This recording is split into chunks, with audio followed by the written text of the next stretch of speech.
우리 부동산 컨설팅 네. 이야기 많이 하지 않습니까? 컨설팅, 그렇죠. 부동산 이제 중개하는 영역과 조금 다르게, 뭐, 컨설팅이라고 하는 그런, 비즈니스가 좀 있잖아요. 근데 이제 그게 뭐, 중개하고 어떻게 다르냐, 또 불법이냐, 합법이냐, 뭐, 어디까지가 또, 해서는 되고 안 되냐. 그러니까요.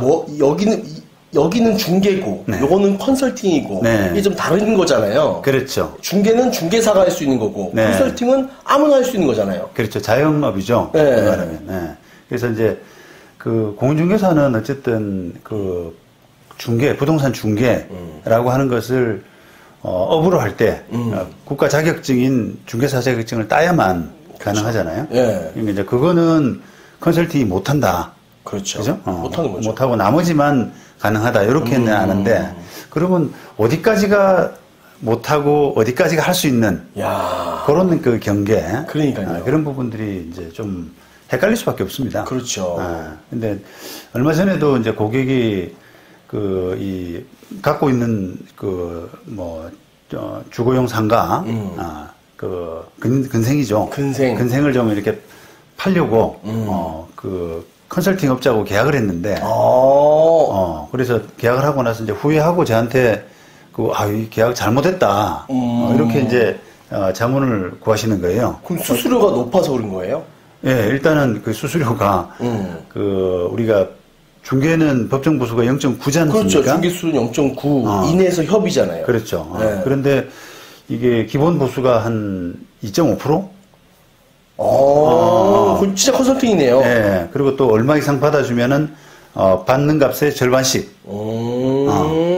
그런 식으로 이제 계약을 해놓고, 나중에 뭣도 모르고 이제 그걸 급한 마음에 빨리 팔아야 되니까 계약을 했다가 이제 후회하고 이걸 좀 어떻게 좀 물을 수 없느냐.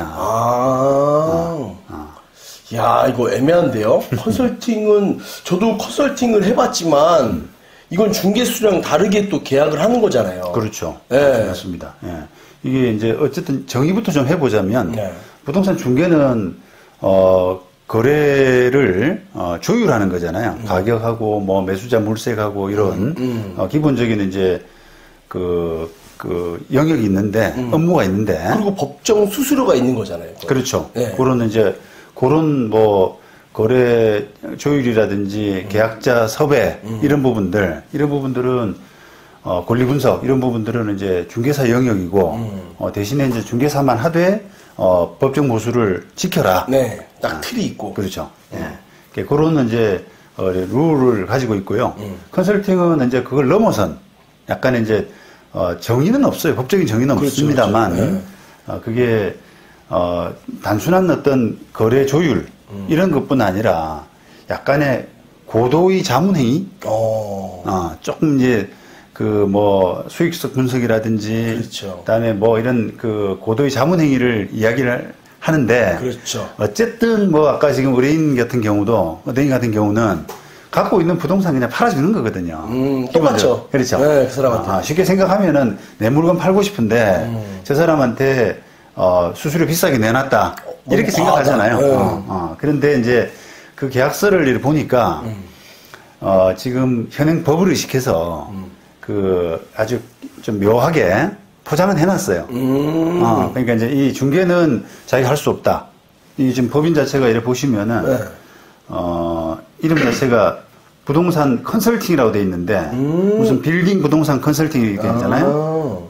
어떤 빌딩 부동산 컨설팅 이렇게 돼 있는데, 우리가 중개법상으로, 공인중개사법상으로, 개업 공인중개사는 해가지고, 뭐 부동산 중개라든지, 그렇죠. 공인중개사라든지, 부동산이라든지 이런 명칭을 써야만 되거든요. 네. 그런데 그 주식회사가 지금 쓰려 그러면 부동산 중개라는 말이 들어가야 되는데, 네. 부동산 중개가 없지 않습니까? 없죠. 그러니까 딱 이름 자체가 벌써 중개법인은 아니다. 그러니까 일반 그냥 컨설팅 법인이다. 이렇게 느낄 수 있지 않습니까? 지금 저희 제가 공인중개사 따서 법인 만든 거, 네.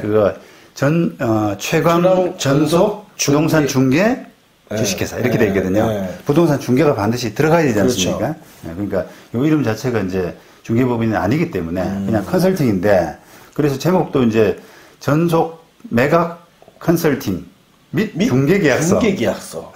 이제 이거는 사실은 좀 오해가 있게끔 쓴 거예요. 이분은 좀 어떻게 보면 실수한 거죠. 예. 그래놓고 이제 이게 컨설팅 용역 업무의 범위 이래가지고 2조에서 부동산에 대한 매도 분석, 그다음에 부동산 가치 분석, 그다음에 자체 감정 평가 분석 등 매도 검토에 관련된 컨설팅 용역 업무 이런 등등으로 이제 약간 그 중개는 아니다라고 하는 그런 부분을 많이 포장해 놨거든요. 그러니까 이게 그 자기들도 의식을 하고 이렇게 쓴 겁니다. 예. 근데 이제 문제는 이제 의뢰인이 나중에 후회하는 부분은 사실은 이게 뭐 내 물건을 뭐 그 적절한 가격에 판다, 내가 원하는 값에 판다라고 할 때 그걸 뭐 자격이 있는 공인중개사가 더 잘할지 아니면 자격이 없는 사람은 아예 못할지 이런 부분은 사실은 어쨌든 팔아만 주면 되잖아요. 그렇죠. 매도인으로서는 사실은 이제 그 어떤 고도의 컨설팅이 필요하기보다는 원하는 가격에 그냥 해주면 되는 거거든요. 그렇죠. 그러니까 이제 이 의뢰인은 그런 면에서 그냥 뭐 중개사 자격이 있는지 없는지 따지지도 않고 그냥 맡긴 거예요. 그렇죠. 근데 나중에 생각해 보니까 이 수수료가 너무 높은 거예요, 이게. 그래서 나중에 이제 그걸 자문 받아본 결과 공인중개사도 아닌데 이게 뭔 수수료가 이렇게 높냐. 그렇게 된 거죠. 맞습니다. 우리가 야매라고 하지 않습니까? 야매. 야매. 예. 뭐 의사든 뭐 변호사든 이렇게 이제 국가에서 자격을 정해놓고 그 자격 있는 사람들한테 뭔가 업무를 독점적으로 주잖아요. 근데 이제 거기에 소비자들이 찾아갈 때 좀 비싸다 이런 생각을 할 수도 있지 않습니까? 그런데 이제 그런 이제 가격이 좀 부담스러운 사람들은 야매를 좀 찾아가는 경우도 있거든요. 그렇죠. 의사 자격이 없는데 실제로 뭐 이렇게 잘하는 사람. 약사도 이렇게 잘 지어주는 사람. 피부 미용한다든지, 침 잘 넣는다든지 이런잖아요. 그럴 때 야매로 점 많이 뺐잖아요. 그렇습니다. 그런 이제 야매를 찾아가는데 야매를 찾아가는 하여튼 중요한 이유가 돈 때문에 그런 거거든요. 싸니까. 반값 막 더 저렴하니까. 근데 이제 이 의뢰인 같은 경우는 어떻게 보면 중개사하고 비교해서 이 컨설팅은 야매거든요, 야매. 자격이 없으니까. 근데 야매임에도 불구하고 가격이 너무 높은 거예요, 이게. 그래서 이제 이분은 이제 후회하셔서 저한테 자문을 좀 받으셨는데, 이 컨설팅이란 게 사실 법정 중개 수수료 제한이 없기 때문에 이제 복불복입니다. 이게 아주 잘하는데 정말 그 고도의 자문행위라고 할 만큼 정말 잘하는 그런 업무는 또 중개사를 거치지 않고 그런 사람한테 해야 되겠습니다만 이 물건은 그렇게 뭐 근생주택이기 때문에 그렇게 고도의 자문행위라고 할 만한 게 없을 거예요. 그러다 보니까 여기는 어떻게 보면은 좀 잘 못 맡긴 생각을 잘 못한 괜히 바가지 쓴 이런 경우라고 이제 생각이 들고요. 그러면 어떻게 되는 겁니까? 이걸 뭐 걸 수가 있는 거예요? 이제 그런 방법은 이제 조금 이따 제가 말씀드릴 텐데 이 이제 컨설팅과 뭐 중개의 차이가 어쨌든 이게 중개는 어쨌든 법의 영역 안에 있잖아요. 보수 제한도 받고 그다음에 또 뭐 중개를 하려 그러면은 우리가 공제 등록하고 공제도 의무적으로 가입하고 이런 약간의 보호 장치가 있는데 컨설팅은 아무것도 없습니다. 그러니까 아까 말씀드린 것처럼 야매라서 싸게 법의 보호 안 받고 보호는 없더라도 내가 그냥 뭐 바라만 다오 싸게 싼 맛에 이렇게 하면은 오케이인데 맞는데. 여기는 이제 너무 비싸기 때문에 그럼 중개 법정 수수료보다 몇 배가 많은 거죠? 더 많고 그렇습니다. 한 3배 정도 많더라고요. 3배. 3배 정도 많고 그다음에 사고가 나도 보험도 없고 그렇죠. 그런 이제 한계가 있습니다. 전문직도 아니고 그렇죠. 그런 부분이기 때문에 이제 이걸 이런 이제 경우에 닥치게 되면 좀 조심하셔야 될 것 같아요. 그렇죠. 이 사람이 과연 자격이 있는지 뭐 등등 그런 건 좀 알아보셔야 되고 그다음에 이 의뢰인 같은 경우는 이제 어떻게 해결하느냐 요걸 좀 고민하셔야 되는데 어쨌든 이게 저는 그랬습니다. 이게 지금 빨리 지금 시작한 6개월 정도 이제 영역 기간을 했더라고요. 근데 이제 지금 한 달 정도 지났는데 아직 거래가 된 건 아닙니다. 한 달 정도 된 상황에서 별로 이렇게 주선도 별로 안 하고 그런 소강 상태래요. 근데 저는 하여튼 빨리 좀 그만두게 하라.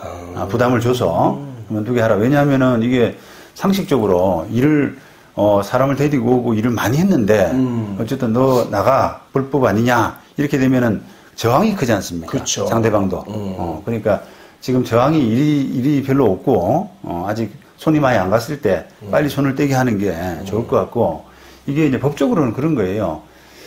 만약에 이제 이 사람들이 뭐 사람을 데리고 와서 네. 거래를 성사시켰다고 하더라도 이게 본질적으로 컨설팅이 아니라 중개 부분에 해당된다면 중개 보수를 청구할 자격이 없습니다. 법적으로.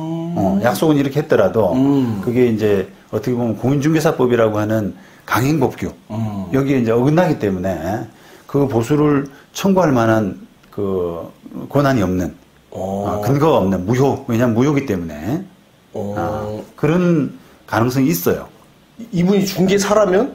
중개사라면 다르죠. 다르죠. 중개사라면 법정 보수 범위 내에서는 가능하죠. 가능하고 물론 이제 전제는 그 사람의 그 활동이 중개에 해당된다면인데, 예. 근데 이제 아마도 이 조그만 근생하는데 대단한 컨설팅이 있을 수는 없거든요. 그러니까 중개로 볼 가능성이 훨씬 많아요. 그렇다 그러면 일 다 해놓고 이제 거래는 성사시켰는데 돈을 못 주게 되는, 또 못 받게 되는 그런 이제 불상사가 생기니까 아예 지금 손 떼세요라고 이렇게 통고서 명의로, 변호사 명의로 통고서를 보내면 해결될 가능성이 높지 않을까. 스스로 물러나지 않을까. 그렇죠. 요렇게 이제 자문을 해드렸습니다. 지금 뭐 더 일 진행해서 괜히 복잡하게 만들 필요는 없을 것 같아. 그러니까 요런 이제 좀 비슷한 환경에, 비슷한 사정에 놓이게 되면 아예 이제 좀 정확하게 아까 말씀드린 것처럼 중개사라는 자격이 필요하면은 어쨌든 자격의 어떤 보호가 장치가 되니까요. 그렇게 하시고 만약에 이제 그거 필요 없이 그냥 나는 내가 원하는 가격에 팔아만 주면 된다. 이런 정도라면 싸게. 그죠? 그걸 충분히 알고 중개사 보수는 뭐 0.7을 받는데 이 사람은 뭐 0.2나 3밖에 안 받더라. 그러면 이득이 있잖아요. 그러니까 나는 그냥 뭐 보호장치 필요 없고 내 가격 원하는 값에 팔아주면 된다. 이런 분들은 싸게 하는 것도 괜찮습니다만 이제 지금 의뢰인처럼 낼 거 다 내고 오히려 더 바가지 쓰면서 이렇게 컨설팅한테 맡기는 거는 저는 뭐 좋지 않은. 저는 그랬을 것 같아요. 이 매도자의 마음이 처음에는 내놔도 안 팔리니까 팔아만 나오. 오케이 이거 줄게. 라고 딱 빠져있다 보니까 너무 센데 후회하는 거 아닌가요? 그렇죠. 그러니까 이게 아마 뭐 의뢰인도 우리가 중개보수 한도가 0.9라고 하는 거는 거의 뭐 국민적인 상식이잖아요. 그렇죠. 그건 아실 텐데 아마도 이제 빨리 팔고 싶어서 이 법인이 뭔가 특별한 능력이 있는가 보다. 주식회사를 이러니까. 그리고 막 이제 또 가만히설로 하고 또 이거 잘하고 급한 마음에 했다고 하시더라고요. 우리가 뭐 어떤 뭐 사기 당하는 이런 경우에 사기 당하는 경우를 보면은 막 광고비 내면은 막 빨리 팔아준다 이런 것들 있잖아요. 벼룩 시장이라든지 이런데 더 써라 상단에 올려준다. 또는 그래서 어떤 경우는 또 뭐 감정평가서를 만들면 감정평가서가 만약에 뭐 원하는 가격이 한 50억 정도에 이제 파는 건데 감정평가서를 한 60억짜리를 만들어서 조금 싸게 판다. 깎아준 척하면서. 그렇죠. 그래서 감정평가비 명목으로 또 얼마를 받아가고 싹 사라지는 여러 가지 이제 이렇게 뭐랄까요 마음이 급한 팔아야 된다라고 하는 그런 부분에서 마음이 급한 사람들을 속이는. 현혹시키는 게 많죠. 현혹시키는. 부동산은 진짜 많습니다, 그런 게. 그러니까. 사기가. 지금 또 뭐 더구나, 거래가 좀 잘 안 되는, 그런 상황이잖아요. 그런 부분을 좀, 잘 염두에 두셔야 될, 그런 타이밍이라고 생각을 합니다.